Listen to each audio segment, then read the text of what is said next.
మీరు గబ్బర్ సింగ్ తీసుకున్నా కూడా, దెన్ గద్దలకొండ గణేష్ తీసుకున్నా కూడా, సార్ గద్దలకొండ గణేష్, అవును, ఈ రెండు films they are not remakes, they are adaptations. Thank you sir, thank you so much. ఒకటి తీసుకొని యూ కంప్లీట్లీ చేంజ్డ్ ఎవ్రీథింగ్. నేను ఈ ఫిల్మ్ ఒరిజినల్ రైట్ కూడా థియేటర్లో చూసాను. ఇట్ ఈస్ లైక్ ఫస్ట్ నుంచి లాస్ట్ వరకు it's a serious content driven action film. దీన్ని మీరు చాలా మోడిఫైస్ చేశారు. And it more than that I can see a lot of nostalgia. For example Hum Aapke అకౌంట్లో సాంగ్ తెలుగు వర్షన్ పెట్టేసేసి, so romantic, there is no romance in that film.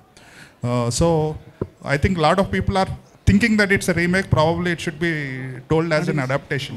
Only basic point తీసుకొని మొత్తం రీరేట్ చేసినట్టు. That is how it is, right? Thank you so much for understanding so deeply Jeevi గారు. Adaptation అనే పదం నాకు నచ్చింది. నేను ఎత్తుకుంటున్నాను ఏ పదం చెప్పాలి వీళ్ళు, కానీ డెఫినెట్గా నేను గోస్ట్గా ఒక 30-40 సినిమాలు రైటర్గా వచ్చానండి.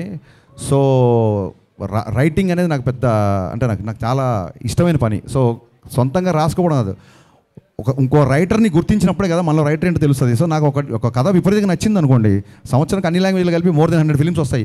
ఎప్పుడో వచ్చిన ఒక 7 ఏళ్ల క్రితం వచ్చిన ఒక సినిమా నాకు నచ్చింది అంటే there is something I want to tell the story. At the same time మీకు చాలామంది తెలియదేమో, సొంతంగా ఒక కుర్రోడు, ఇందాక ఒక ఇంటర్వ్యూ చెప్పాను, సొంతంగా ఒక కుర్రోడికి ఎగ్జామ్ రాస్తాడు అనుకోండి, ఫాదరు నీకు ఎన్ని మార్కులు వచ్చినా పర్లేదు నువ్వు రాయి అంటే అతని మైండ్ సెట్ ప్రెషర్ ఉండదు. అది ఒరిజినల్ సినిమా తీసేవాడు పరిస్థితి. ఆల్రెడీ ఒక లాంగ్వేజ్లో హిట్ అయితేనే మనం రీమేక్ చేస్తాం, లేకపోతే చెయ్యం డెఫినెట్గా. సో ఈ రీమేక్ చేసినప్పుడు ఎలా ఉంటుందంటే, చూసావా పక్కింటోడికి ఆల్రెడీ 95, 99 వచ్చేసినాయి, మరి నువ్వేం రాస్తావు చూడు అన్నప్పుడు ప్రెషర్ ఎక్కువ ఉంటుంది. సో నా దృష్టిలో రీమేక్ చేయడమే చాలా కష్టం అండి. సో అందుకు నేను నాకు కంఫర్టబుల్గా మార్చుకుంటుంటాను. రైట్. అనదర్ థింగ్, భాగ్యశ్రీ చెప్పండి సార్.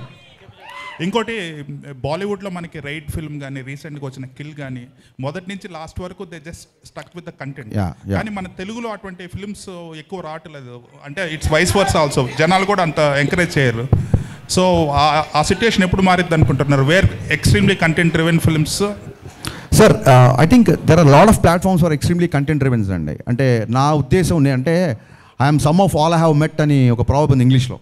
చిన్నప్పటి నుంచి నేను చదివిన పుస్తకాలు, నేను చూసిన సినిమాలు, నాకు నచ్చిన ఎంటర్టైన్మెంట్, నేను ఇదే తీద్దాం అనుకుంటాను తప్ప ఇప్పుడు కొత్తగా అక్కడ ఏదో ఒక కంటెంట్ బేస్డ్, ఇప్పుడు ఒక మంజుమల్ బాయ్స్ అనే ఒక ఎక్స్ట్రాడినరీ ఫిల్మ్ వచ్చింది. మంజుమల్ బాయ్స్ సినిమాని ఎప్పుడు తీయలేనండి, ఓపెన్గా చెప్తున్నా మీకు.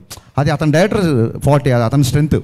నా సినిమాలో లోపలికి వచ్చిన తర్వాత జనాలు బయట ప్రపంచాన్ని మర్చిపోవాలి అనుకుంటాం తప్ప బయట ప్రపంచంలో ఉన్న వాస్తవికానికి అద్దం పడుతూ సహజత్వానికి దగ్గరగా ఇలాంటివి నేను నమ్మనండి.